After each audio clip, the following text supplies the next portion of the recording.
Vamos a hablar del libro La Ética, escrito por el filósofo Baruch Spinoza. En particular vamos a hablar de la primera parte de este libro, que lleva por título De Dios, es acerca de Dios. Esta es la primera de las 5 partes en las que consiste este libro. Y en esta primera parte del libro La Ética, Spinoza habla precisamente de Dios y nos explica cómo entiende Spinoza al mundo, al universo, cómo entiende la totalidad de lo que existe. Y el primer concepto que va a desplegar en esta descripción de en qué consiste nuestro mundo, nuestro universo, es el concepto de sustancia. ¿A qué se refiere Spinoza cuando habla de sustancia? Al principio es muy misterioso, muy críptico. Spinoza dice que la sustancia es en sí y se concibe por sí. Esto lo dice al principio del libro, en la definición 3 de la parte 1 de la ética. ¿Qué significa? ¿Qué quiere decir esto? Bueno, que la sustancia es en sí quiere decir que no es en otra cosa. Dicho más claro, que no depende de otras cosas para existir, que no necesitamos hablar de otras cosas para definir lo que es la sustancia. Para poner un ejemplo, pensemos en esta taza que tengo ahora en la mano. ¿Esta taza es una sustancia? Spinoza nos está diciendo, bueno, hagamos el test. Si queremos saber si la taza es una sustancia, preguntémonos si esta taza es en sí. Y apliquemos rigurosamente el criterio de Spinoza. Pensemos, por ejemplo, en los materiales que se usaron para fabricar esta taza. Esos materiales no los produjo la misma taza. Supongamos que está hecha de cerámica o de plástico o de lo que sea. La materia prima la trajeron de algún lugar, de una mina o de una cantera, o fue producida en una fábrica. La forma de la taza no se la dio la taza a sí misma. La forma tal vez la definió un diseñador industrial, o tal vez hubo obreros que le dieron esa forma. El uso, la función de la taza también depende de un conjunto de relaciones con personas y con objetos. Por ejemplo, la taza debe tener la capacidad de sostener líquidos sin que se derramen. Si tuviera, por ejemplo, una taza térmica, tiene que estar construida de tal modo que pueda mantener la temperatura del líquido por cierto tiempo. Pero el concepto de líquido, el concepto de temperatura, el concepto de beber, son externos a la taza misma, no están en la taza. Incluso puedo relacionar la función de la taza con prácticas culturales como la de desayunar o tomar un café mientras estudio. Es decir, que si pienso en la taza, en su materia, en su forma, en su función, en su existencia misma, llego a la conclusión de que la taza no existe por sí misma, sino que está en interrelación con otras cosas. La taza no es en sí. Por lo tanto, la taza no es una sustancia.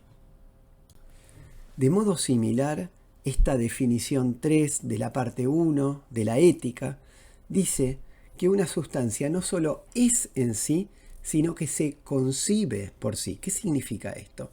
Significa que el modo en que pensamos, en que concebimos a una sustancia, es decir, su definición, debe hacerse a partir de la esencia, de la naturaleza de la sustancia. Solamente, exclusivamente a partir de esta naturaleza. Pensemos de nuevo en la taza. Si quiero concebir la taza, pensarla, si le quiero explicar a alguien que nunca vio una taza en su vida, ¿qué es realmente una taza? Esa explicación no la puedo hacer solamente hablando de la taza. Para definir a la taza tengo que hablar de nuevo de los materiales, de la forma, de su función para contener el líquido, de la práctica cultural de desayunar. Es decir, que en la definición no me quedo en la taza, sino que la defino a partir de otras cosas. Incluso si yo dijera que la taza es blanca y marrón, estoy diciendo que no es ni roja ni azul, la estoy poniendo en relación con un espectro de colores posibles, de los otros colores que la taza no posee. Entonces, no la concibo por sí misma, no la defino ni la pienso hablando únicamente de ella misma, sino que debo referir a la taza a otras cosas, la concibo por otros. Aparecen siempre las propiedades de la taza, lo que Spinoza llama sus determinaciones. Determinaciones es un término filosófico que iremos comprendiendo de a poco. pero que se refiere a estas propiedades de la taza. Y estas propiedades o determinaciones ponen siempre a la taza en relación con otras cosas. Ahora bien, si no es la taza, ¿qué otro objeto del universo puede calificar como sustancia? ¿Qué otras sustancias hay en el mundo? La respuesta es ninguna. Porque ni un granito de arena, ni una persona, ni un auto, ni una casa, ni una familia, una ciudad, un país, ni el planeta Tierra, ni una teoría, ni una religión, ni una operación matemática, ninguna de estas cosas es en sí, ni se puede concebir en sí. Siempre tienen como causa otra cosa, como explicación otra cosa. Siempre para definirlas tengo que ponerlas en relación con otra cosa. Siempre está esta referencia a un otro. Lo único que es sustancia para Spinoza, lo único que es en sí y se concibe por sí, es Dios. Esta es la definición misma de Dios. Pero, ¿de qué Dios nos está hablando Spinoza? Para Spinoza, Dios no es un señor barbudo sentado en un trono rigiendo los destinos del universo. No es el creador del mundo. Spinoza no cree en la historia que está escrita en la Biblia, según la cual Dios creó al mundo en 6 días. Dios para Spinoza, por sobre todas las cosas, Dios no es una persona. No tiene voluntad, no tiene propósitos, no tiene emociones. No se enoja cuando nos portamos mal, ni se complace cuando somos buenos o cuando vamos a un templo. Dios es un concepto filosófico. Dios es, para Spinoza, lo infinito, lo eterno, la totalidad. La totalidad, por definición, lo incluye todo, todo lo que conocemos y lo que no conocemos, todas las cosas y todas las ideas, hasta el último mosquito, hasta la última taza y el último granito de arena de nuestro universo. Y de la mano de esta concepción de Dios, que no es ni más ni menos, para Spinoza, que la categoría misma de totalidad, la categoría filosófica de totalidad, viene otro giro en la proposición 7 de la parte 1, en la que Spinoza dice: una sustancia no puede ser producida por otra cosa. Y esto ahora ya nos resulta claro, porque si fuera producida por otra cosa, la sustancia entonces no sería en sí, ni la estaríamos concibiendo por sí misma. Entonces nos dice, si no existe otra cosa que pueda ser causa de una sustancia, entonces quiere decir que la sustancia se causa a sí misma.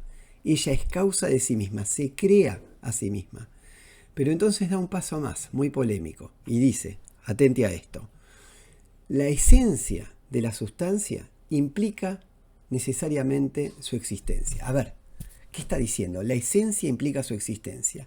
La maniobra que está haciendo Spinoza acá es una maniobra permitida en la filosofía hasta el siglo XVII. Es la maniobra de pasar del pensamiento, de los conceptos, del razonamiento, a conclusiones sobre la existencia. Por ejemplo, sobre la existencia de Dios, ¿no? Paso del pensamiento a algo que existe en la realidad. Dios realmente existe. En el siglo XVIII esto ya no se va a poder hacer más, porque va a aparecer David Hume con su escepticismo o Immanuel Kant con su crítica, y esta maniobra de pasar del pensamiento, de la esencia a la existencia ya no va a ser posible, va a estar prohibida en la filosofía. Pero Spinoza vive 100 años antes, vive en el siglo XVII, y todavía esto es aceptable para la filosofía de la época. Se trata de una forma de pensar que tiene antecedentes en la teología y en la filosofía medievales. Por ejemplo, en el llamado argumento ontológico de la existencia de Dios. El argumento ontológico de la existencia de Dios es un tipo de argumento que consiste en probar que Dios existe por medio de razonamientos filosóficos. Uno de los ejemplos más famosos es el de Anselmo, allá por el año 1000 y pico, siglo XI, que ofrece una prueba de la existencia de Dios. Y Descartes mismo, pocos años antes que Spinoza, también ofrece una prueba de este tipo. Y el otro gran racionalista del siglo XVII, ¿no? Porque son los 3 grandes racionalistas del siglo XVII, Descartes, Spinoza y el tercero es Leibniz. Leibniz también lo intentó numerosas veces, ofrecer pruebas ontológicas de la existencia de Dios. La estructura de estas pruebas en general es la siguiente. Tengo la idea de Dios en mi mente, es una idea perfecta, pero como es perfecta, no la puedo haber inventado yo, que soy un ser imperfecto. Por lo tanto, debe haber sido Dios que puso esta idea en mi mente. En conclusión, Dios existe. En otra variante, la idea de Dios que la puedo contemplar en mi mente es una idea perfecta, lo tiene todo.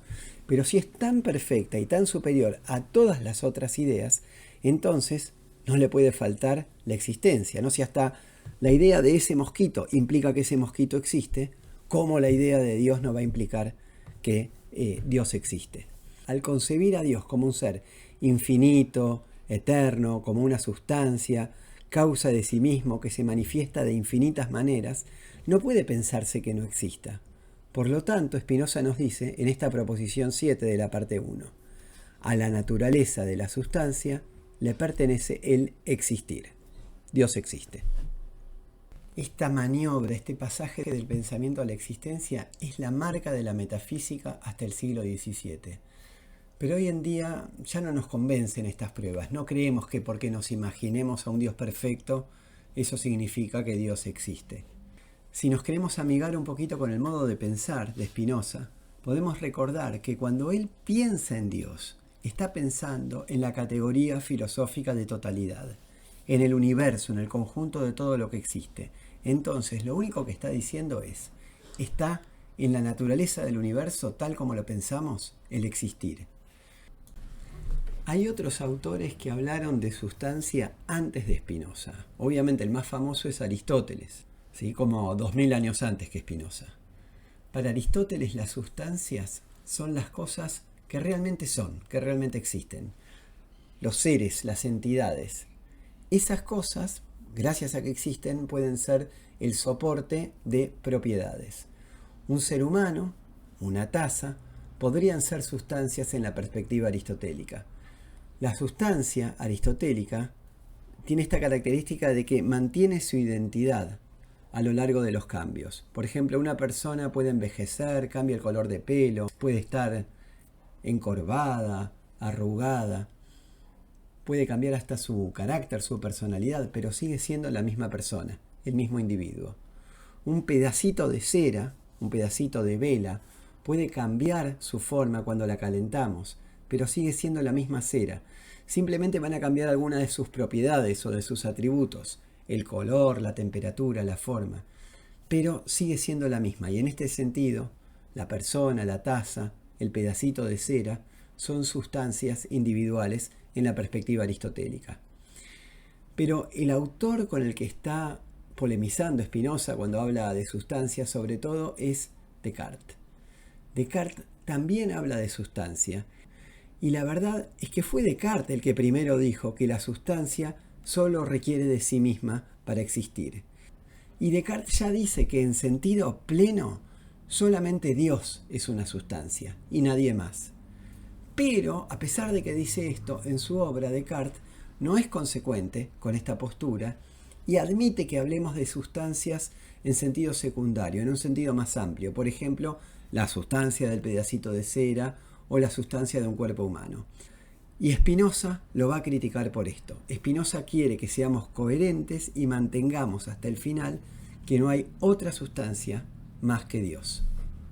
Ahora, para entender cómo es la textura del mundo en el que vivimos para Spinoza, tenemos que introducir dos conceptos más: los atributos de la sustancia y los modos. Es decir, que estos tres conceptos forman una tríada. Hay que entenderlos juntos, estos tres conceptos: sustancia, atributos y modos. Los atributos son las formas en las que Dios se manifiesta, son los aspectos de Dios.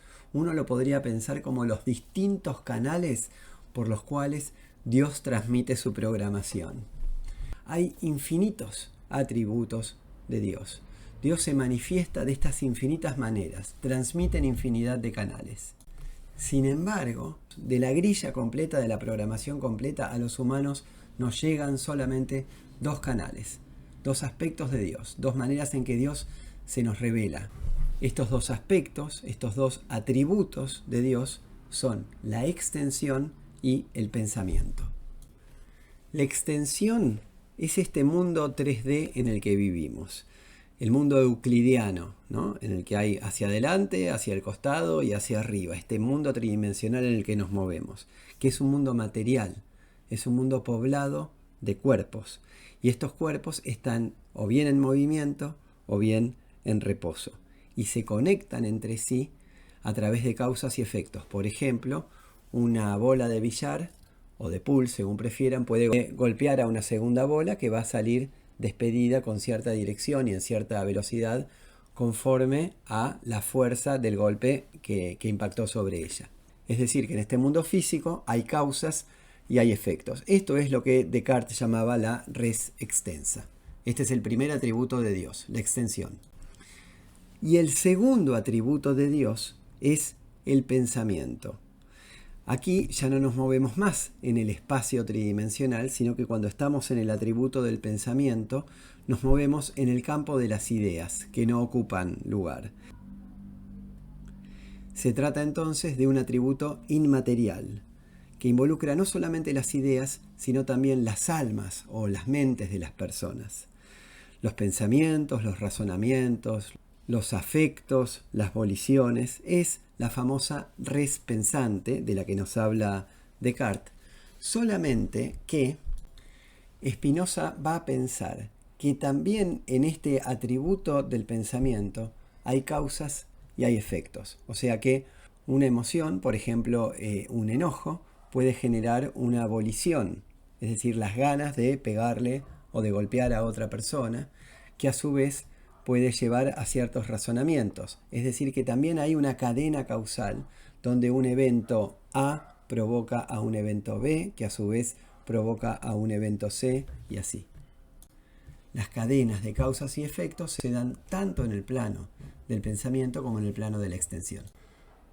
Una cosa muy importante es que no hay interacción entre estos dos atributos, es decir, las cosas que pasan en el pensamiento tienen consecuencias para el pensamiento. Una idea afecta a una emoción, afecta a una decisión que tomo, que a su vez generará otras emociones.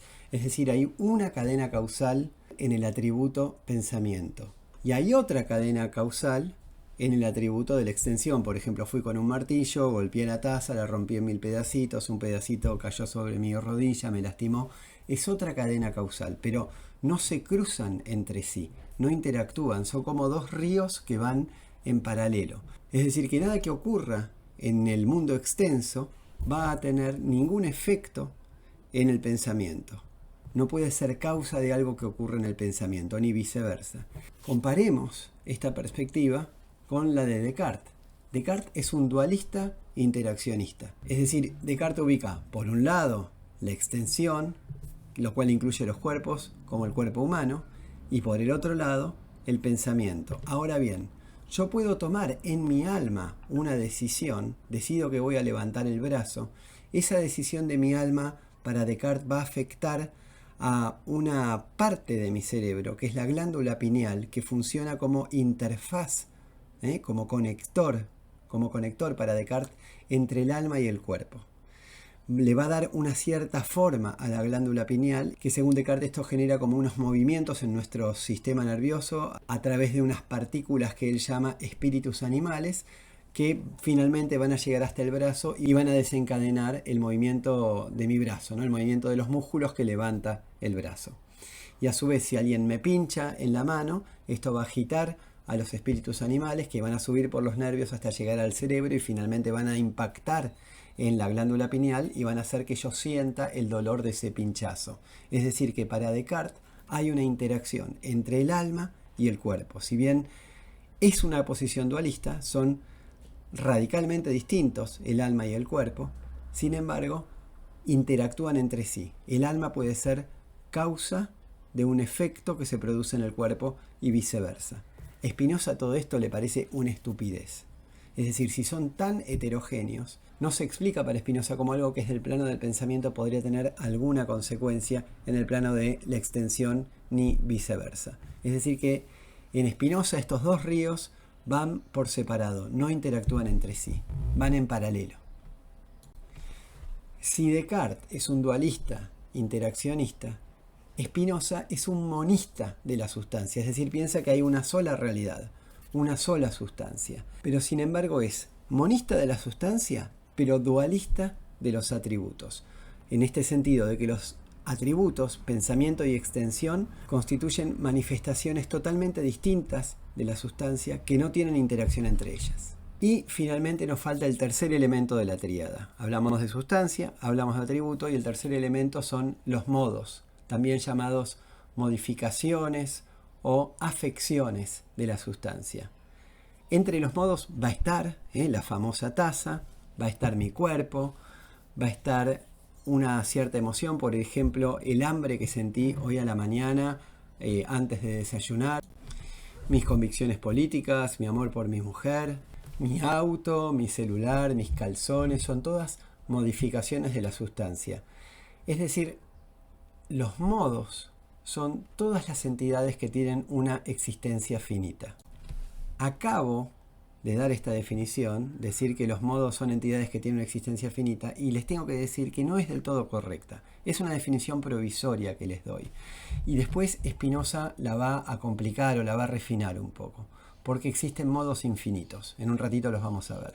Pero si queremos ser como más precisos y usar la terminología spinociana, tenemos que decir sobre todo que la sustancia y sus atributos, entre los cuales está la extensión y el pensamiento, son en sí y se conciben por sí. Los puedo definir a partir de sí mismos. En cambio, modos es todo aquello que se concibe a partir de otra cosa, que se refiere a otra cosa.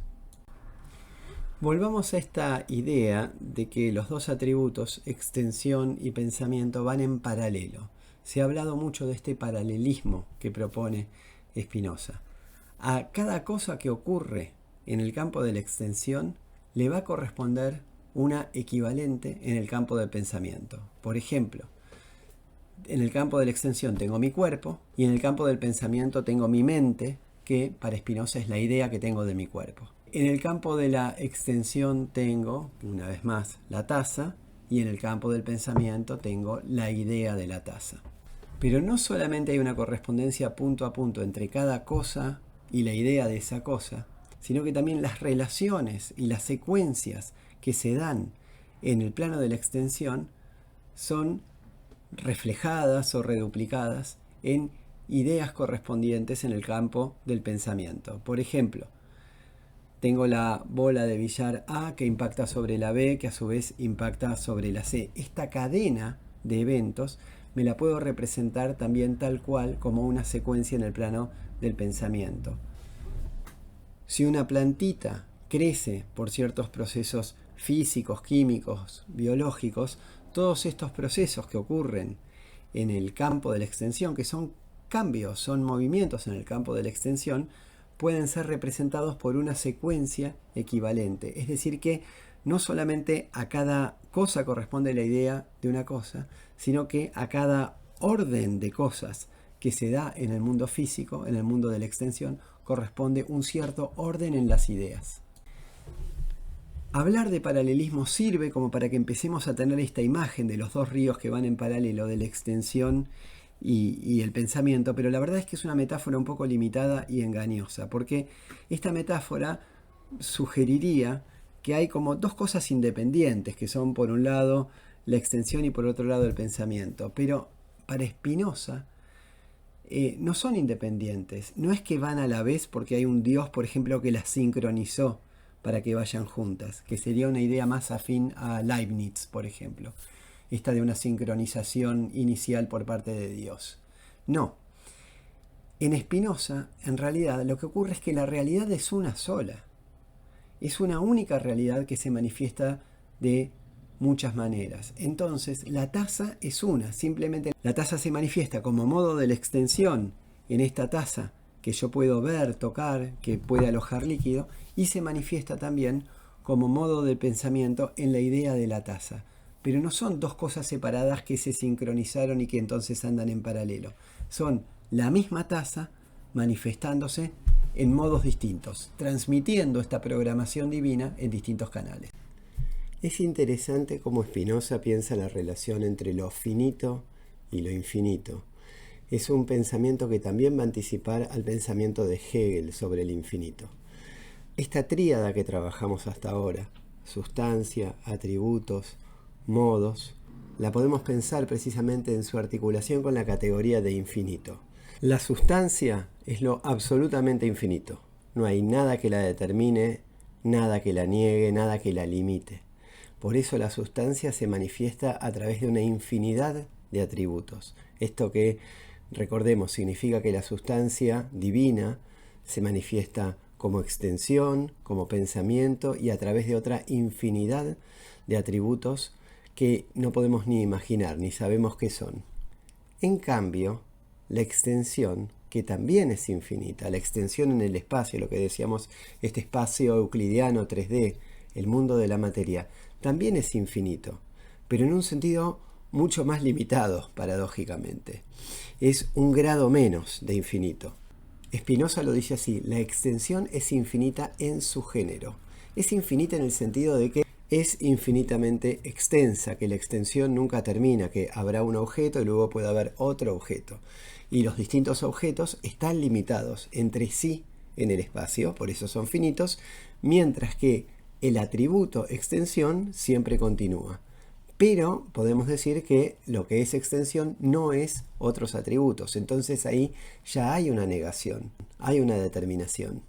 De forma análoga, el pensamiento es infinito, pero es infinito en su género, al igual que la extensión.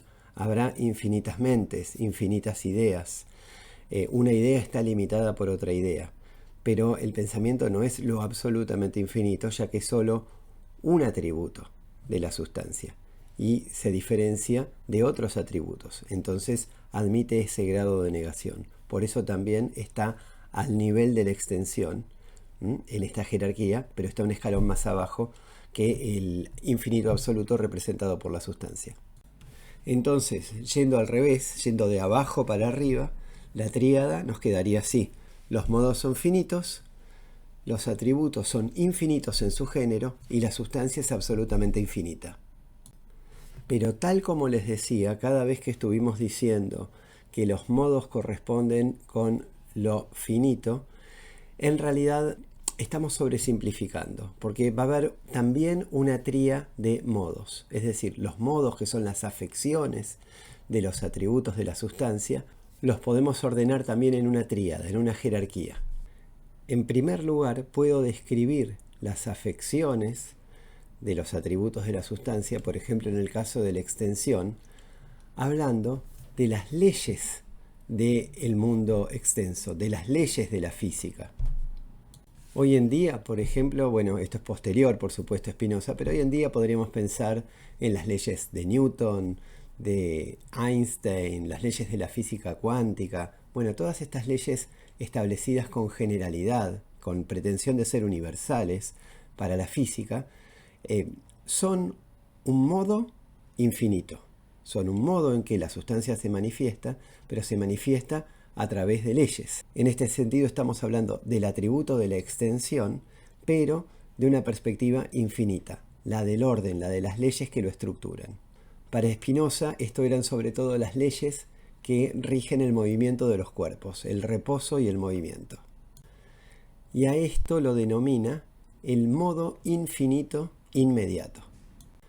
Ahora, si pienso en nuestro universo, además de estas leyes, que es la forma inmediata en la que se manifiesta el atributo extensión, también va a haber una serie infinita de objetos y de eventos que pueblan el universo, ordenados en un orden causal.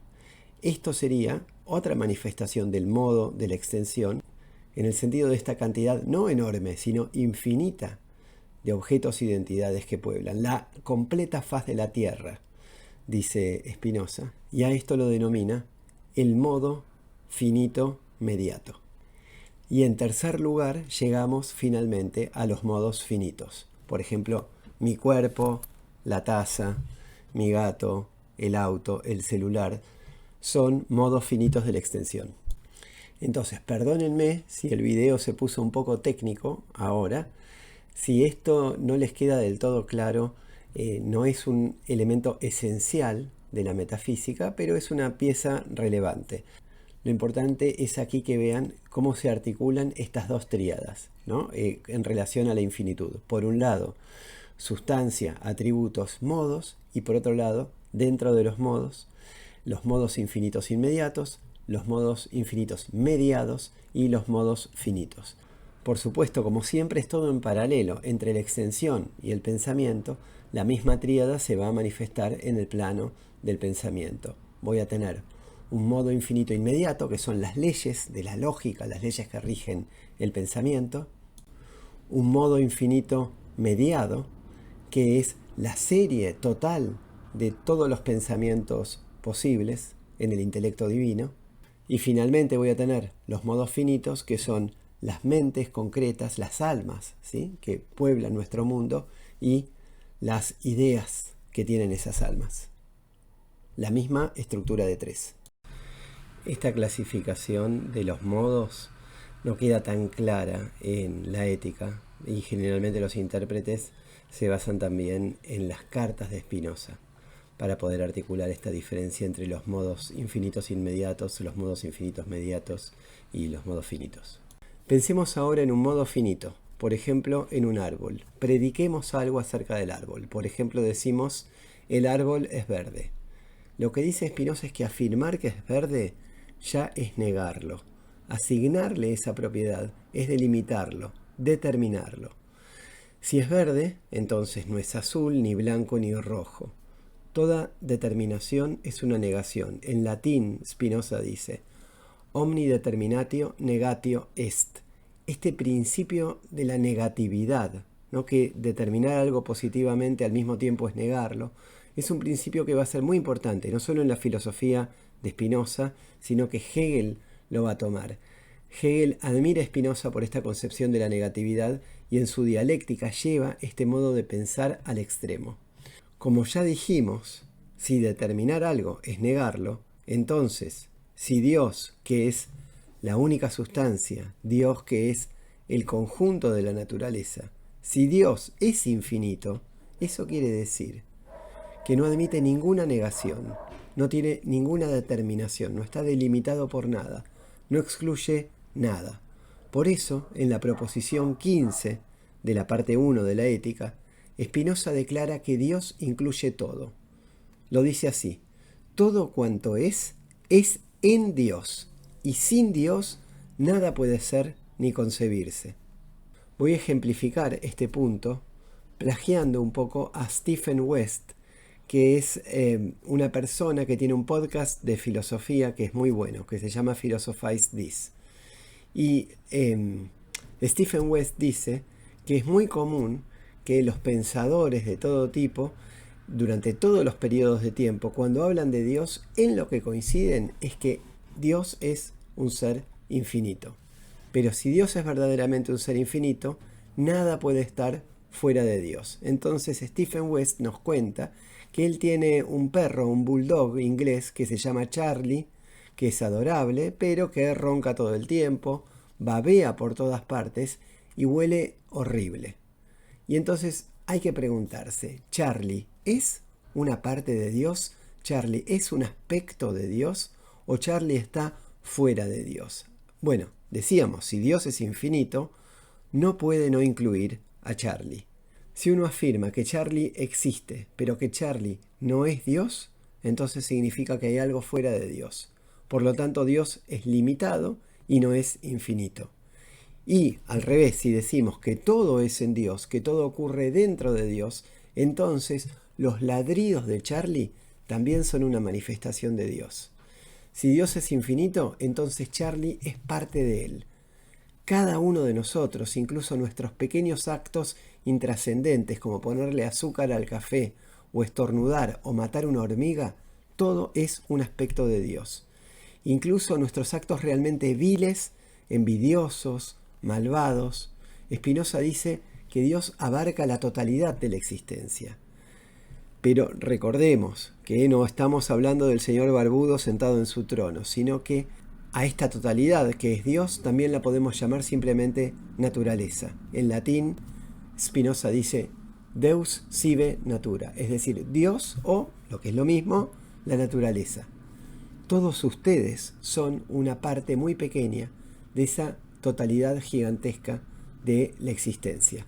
Todos somos aspectos de Dios, aspectos de la naturaleza.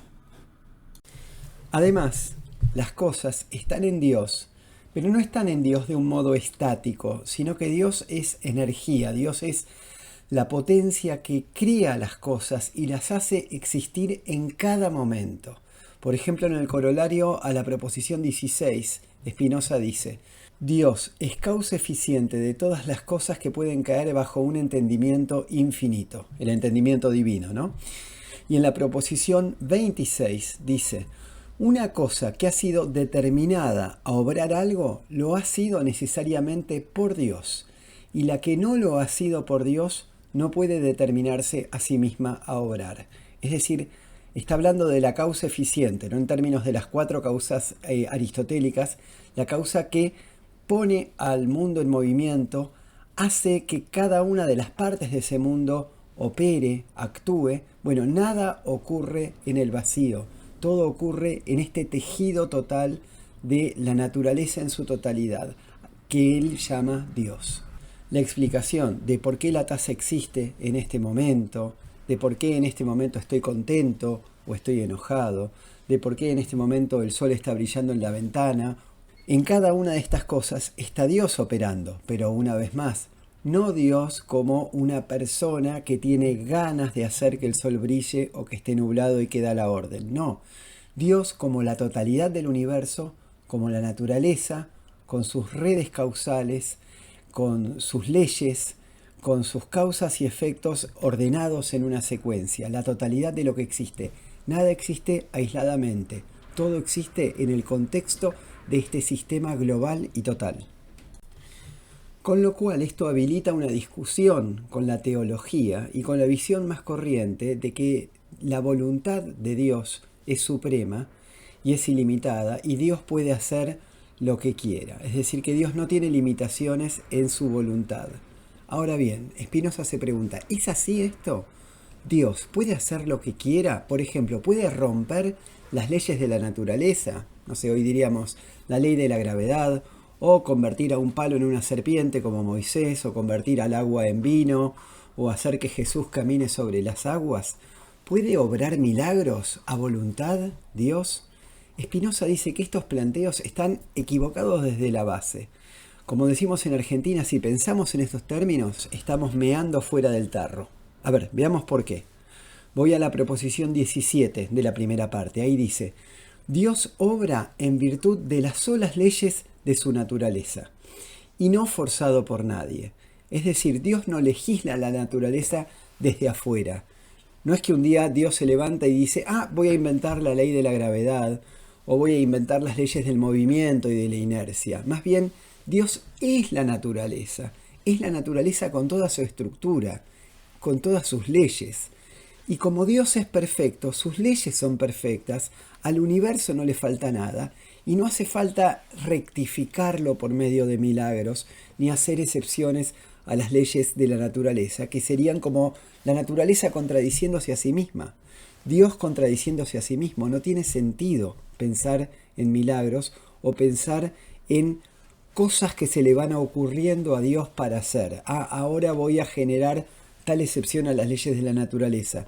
Por ejemplo, Ricardito me rezó y me pidió que hoy llueva porque no está preparado para el examen y quiere una segunda oportunidad, entonces voy a hacer una excepción a las leyes de la naturaleza y voy a hacerle el favor a Ricardito de que justo la profesora no le tome examen hoy. No, para Spinoza el mundo ya es perfecto, el mundo ya está ordenado. Entonces dice, por ejemplo, algunos piensan que Dios es una causa libre porque puede, según creen, hacer que no ocurran, o sea, que no sean producidas por Él, aquellas cosas que hemos dicho que se siguen de su naturaleza, esto es, que están en su potestad. Pero esto es lo mismo que si dijesen que Dios puede hacer que de la naturaleza del triángulo no se siga que sus ángulos valen 2 rectos, o sea, 180 grados. O que, dada una causa, no se siga un efecto, lo cual es absurdo. Si hoy llueve, o si está nublado, o si hace sol, eso tiene que ver con una serie de leyes de la naturaleza y una serie de causas y efectos anteriores que desembocaron, que determinaron el estado actual del mundo. Dios es esto, y no es ninguna otra cosa. entonces no tendría sentido que Dios se contradiga a sí mismo y anule sus propias leyes. Dios no va ni recalculando cuando hay un problema, ni haciéndole favores a los que le rezan, ni haciendo excepciones de sus propias leyes, que la verdad darían una imagen bastante patética de la divinidad. Todo ese modo de pensar surge de que nos imaginamos que Dios es como una persona y que igual que las personas, un día puede tener ganas de hacer una cosa y otro día puede cambiar de opinión y decidir hacer otra. Y por eso, en la proposición 33 de la parte 1 de la Ética, Spinoza dice: las cosas no han podido ser producidas por Dios de ninguna otra manera y en ningún otro orden que como lo han sido. Todo está ordenado, todo está determinado. Spinoza es un determinista. Nos dice: todas las cosas dependen de la potestad, es decir, de la autoridad de Dios.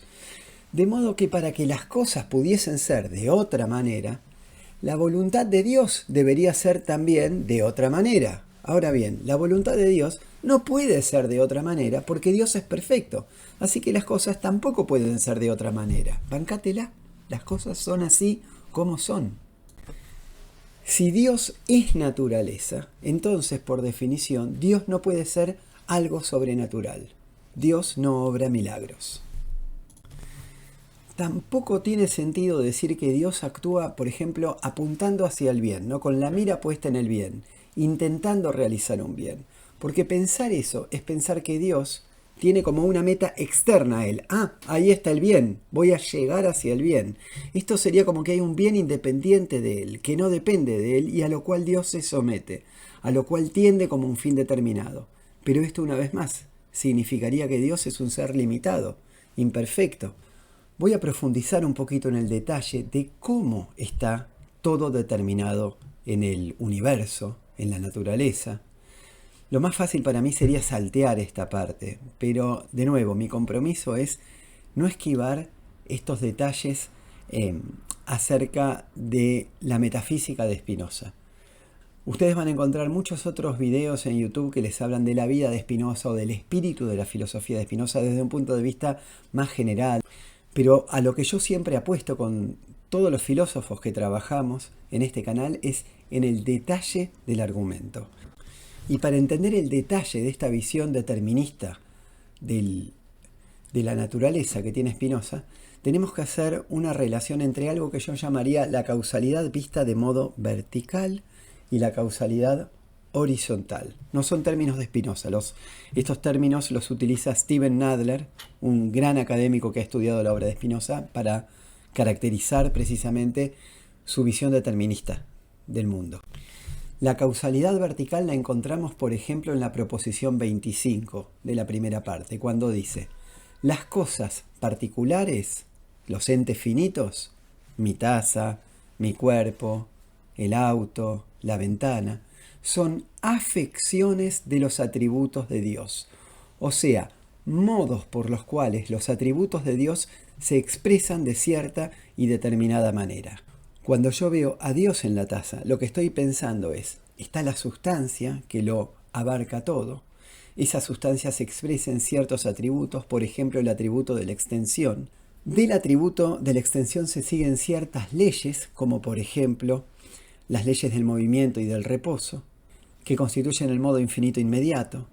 Finalmente, esto se despliega en la colección total de los entes que existe, todas las cosas que existen sobre la faz de la Tierra, que sería el modo infinito inmediato, y finalmente hasta llegar a lo más particular, que es la taza. Aquí tengo una determinación, pero que va de lo más alto, de lo más general, hasta lo más finito, lo más particular como un objeto, como por ejemplo mi taza. Ahora, para saber por qué existo yo hoy en día, tengo que hacer una historia hacia atrás, según la cual de mis tatarabuelos nacieron mis bisabuelos, y de mis bisabuelos nacieron mis abuelos, y de mis abuelos nacieron mis padres, hasta que ellos me crearon a mí. Y ahí estaríamos en el nivel horizontal, una serie causal donde cada causa genera un efecto que a su vez es causa de otro efecto y a su vez es causa de otro efecto, en una serie infinita, pero que llega hasta los objetos que existen en el presente, los objetos que tienen existencia, y tener existencia es tener una cierta duración en el tiempo.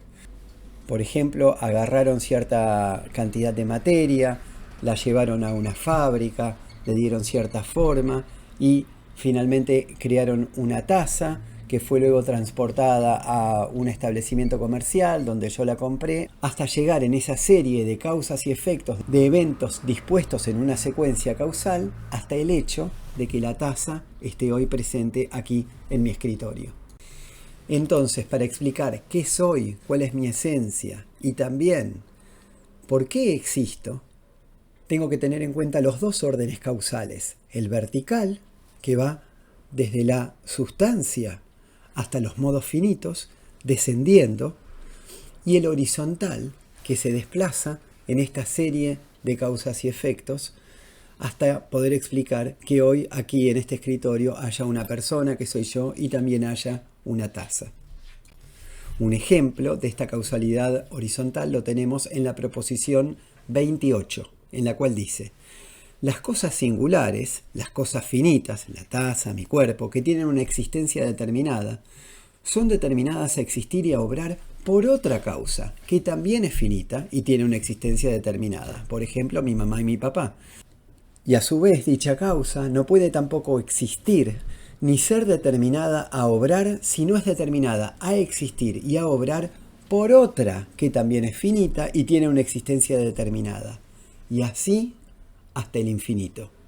Así hacia atrás hasta el infinito. Y así se entiende que para explicar por qué la taza está hoy en mi escritorio, no alcanza con la causalidad vertical, no alcanza con hablar de la sustancia, porque lo que es finito y tiene una existencia determinada no ha podido ser producido por la naturaleza considerada en absoluto, pues todo lo que se sigue de la naturaleza tomada en absoluto de algún atributo de Dios es infinito y eterno. Es decir, partiendo de los absolutos, de los infinitos, de la sustancia, de sus atributos, del intelecto infinito, solamente voy a poder deducir cosas que son eternas e infinitas. Pero a esa imagen de Dios la tengo que complementar con otro aspecto de Dios, que es esta serie causal horizontal. Es otro modo de ver a la sustancia divina, pero que incorpora la finitud. Y solamente incorporando esta cadena causal puedo entender por qué yo existo hoy o la taza está sobre el escritorio. Entonces, lo que es finito, lo que tiene una existencia determinada, perdónenme si me repito, la taza, mi cuerpo, una idea, una emoción, ha debido seguirse de Dios, o bien ser determinado a existir y a obrar por Dios, o por algún atributo suyo, en cuanto modificado por una modificación que sea finita y tenga una existencia determinada. Esta serie causal de modos finitos, de cosas o de ideas o de objetos finitos, no está fuera de Dios, pero es Dios en una perspectiva parcial, la perspectiva de esta secuencia de causas y efectos que se da entre modos finitos. Albert Einstein, el gran científico, el autor de la teoría de la relatividad, era un admirador y un lector de Spinoza. Le gustaba sobre todo la idea de Dios. Él decía que él creía en Dios, pero no en cualquier Dios, en el Dios de Spinoza. En una polémica contra la física cuántica, Einstein dijo que Dios no juega a los dados con el universo. Es decir, quizás Einstein compartía con Spinoza esta visión determinista del universo. Para Spinoza, el azar no existe. No existen hechos contingentes. En la proposición 29 nos dice: en la naturaleza no hay nada contingente, si nada es azaroso, sino que en virtud de la necesidad de la naturaleza divina, todo está determinado a existir y obrar de cierta manera. Cuando decimos que algo es contingente, Spinoza dice que llamamos algo contingente solo con respecto a una deficiencia de nuestro conocimiento. Una cosa de cuya esencia ignoramos si implica contradicción, o de la que sabemos bien que no implica contradicción alguna, pero sin poder afirmar nada cierto de su existencia, porque se nos oculta el orden de las causas.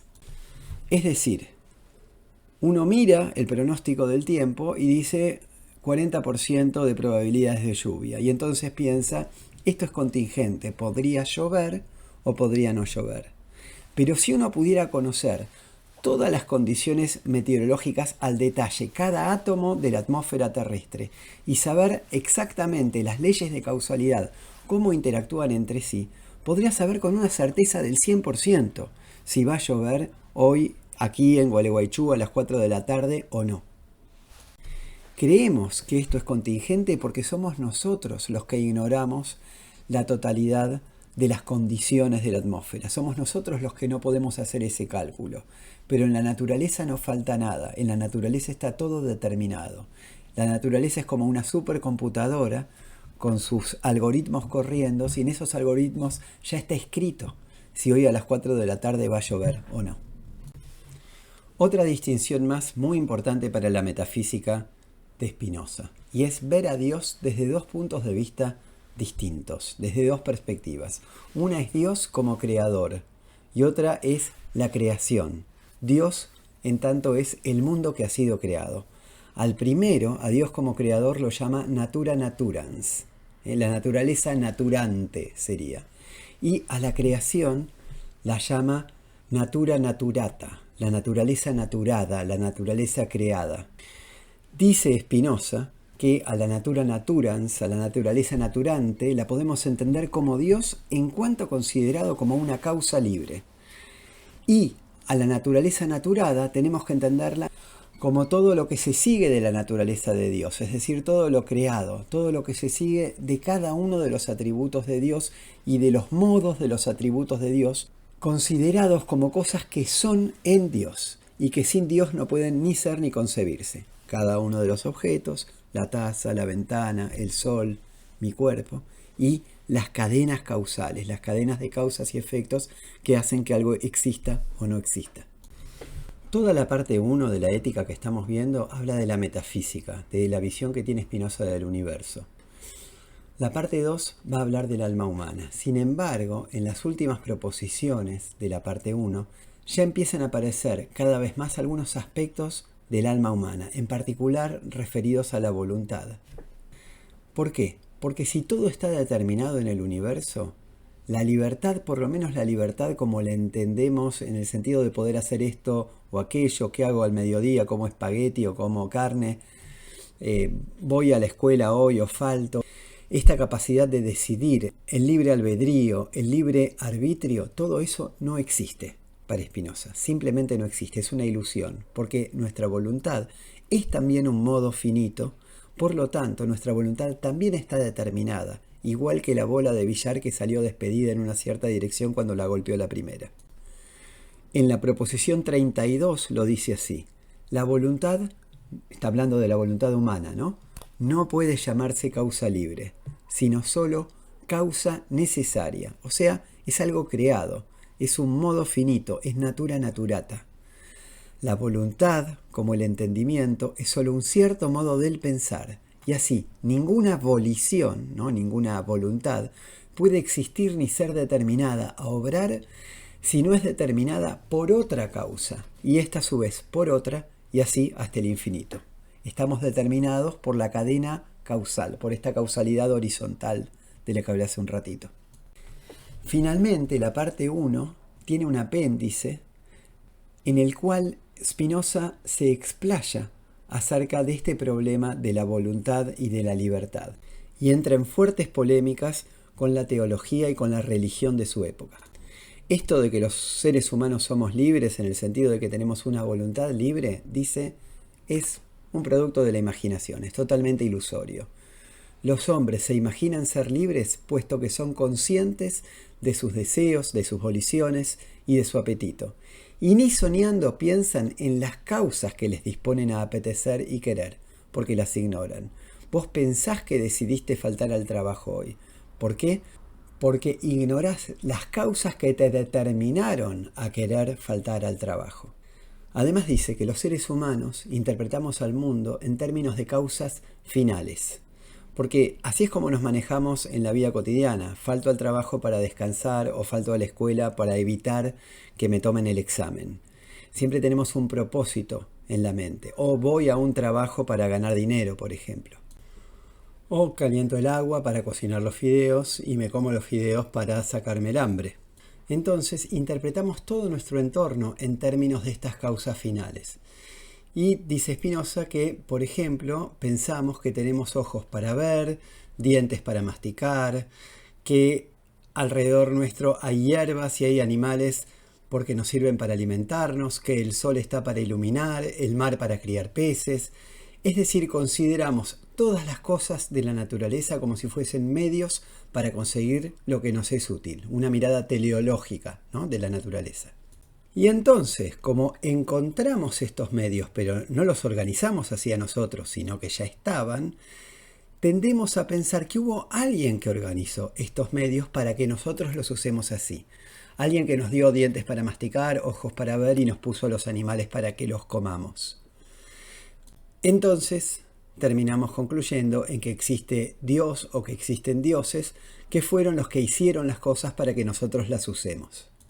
Y así terminamos diciendo, por ejemplo, que algo es bueno cuando nos hace bien a nosotros o que algo es malo cuando nos hace daño. Pero la verdad es que la naturaleza no es ni buena ni mala, ni fea ni bella, ni ordenada ni desordenada, y que es la imaginación humana la que le atribuye estas características. Es como una mirada científica desapegada que nos está proponiendo Spinoza. Bueno, como conclusión de toda esta parte 1 de la ética, ¿qué Dios nos está proponiendo Spinoza? Un Dios que se manifiesta en el atributo del pensamiento, pero también se manifiesta en el atributo de la materia. Es decir, si todo es creación de Dios, no puede haber nada indigno de Dios. Todo está en Dios, incluso la materia, incluso el perro Charlie de Stephen West. Es decir, cada objeto material es también un modo de Dios. Spinoza dice: no hay razón alguna para decir que la sustancia extensa sea indigna de la naturaleza divina. Si todas las cosas provienen de Dios, que es perfecto, entonces, ¿de dónde surgen las imperfecciones de la naturaleza? Spinoza dice: la corrupción de las cosas hasta el hedor, la fealdad que provoca náuseas, la confusión, el mal, el pecado, etc. Bueno, acá Spinoza nos está proponiendo que salgamos de nuestro punto de vista antropomórfico, que no veamos las cosas desde el punto de vista humano. La perfección de las cosas hay que estimarla por su sola naturaleza y potencia, por lo que crean en el mundo. Y no son más o menos perfectas porque deleiten u ofendan los sentidos de los seres humanos, ni porque convengan o repugnen a la naturaleza humana. Esto da pie a una crítica casi nietzscheana de los valores. Lo bello, lo bueno, simplemente es lo que nos conviene a nosotros como seres humanos y es un producto de nuestra imaginación, pero no es así como funciona la naturaleza. Entonces, una vez más, ¿de qué Dios está hablando Spinoza? Quizás de un Dios que está en todas las cosas, y a veces se ha dicho por eso que Spinoza es panteísta, es decir, que piensa que Dios habita en todas las cosas. Pero ojo, porque el Dios de Spinoza no es un Dios que nos requiere que lo adoremos, no es un Dios que nos genere una devoción mística, más bien nos lleva al estudio científico de la naturaleza. Entonces, cuando Spinoza dice Dios o la naturaleza, quizás nos está diciendo Dios es simplemente la naturaleza, Dios es la categoría filosófica de la totalidad, y esto es casi como decir que Dios no existe. Y por eso para Nadler, el gran intérprete de Spinoza, Steven Nadler, Spinoza en el fondo es ateo. Bueno, en este video hablamos de la parte 1 de la ética de Spinoza. No dije nada de la biografía ni del contexto de la obra. Alcanza con decir que es un filósofo del siglo XVII, de los Países Bajos, de origen judío-portugués, y para todos los otros detalles de la biografía hay abundante material que van a encontrar en internet. Sí quiero cerrar diciendo que La Ética es la obra más conocida y más valorada de Spinoza, que fue escrita en latín entre 1661 y 1677. Fue publicada después que Spinoza murió, en 1677.